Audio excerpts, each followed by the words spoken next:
লাখ টাকার লক্ষ্মী লাভ করলো কাঁথি দীপালি মণ্ডল। সান বাংলা আয়োজিত লাখ টাকার লক্ষ্মী লাভ সিজন 2-তে রানার্স আপ হলেন বাঁশরী হারমোনিক একাডেমির শিক্ষিকা তথা কর্ণধার দীপালি মণ্ডল।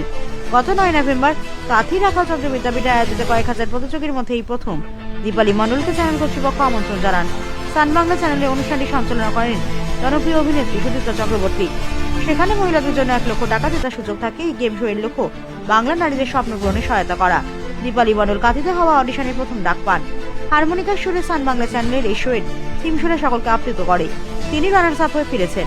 উল্লেখ্য, তিনি 2019-এ জি বাংলা চ্যানেলে দিদি নম্বর 1-এ চ্যাম্পিয়ন এবং 2025 সালে সান বাংলা চ্যানেলের লাখ টাকার লক্ষ্মী লাভ শোতে লক্ষ্মী লাভ করে লাখ টাকার লক্ষ্মী লাভ করলো কাঁথি দীপালি মণ্ডল। সান বাংলা আয়োজিত লাখ টাকার লক্ষ্মী লাভ সিজন 2-তে রানার্স আপ হলেন বাঁশরী হারমোনিক একাডেমির শিক্ষিকা তথা কর্ণধার দীপালি মণ্ডল। গত 9 নভেম্বর কাঁথি রাখাল চন্দ্র বিদ্যাপীঠে আয়োজিত কয়েক হাজার প্রতিযোগীর মধ্যে এই প্রথম দীপালি মণ্ডলকে চ্যানেল কর্তৃপক্ষ আমন্ত্রণ জানান।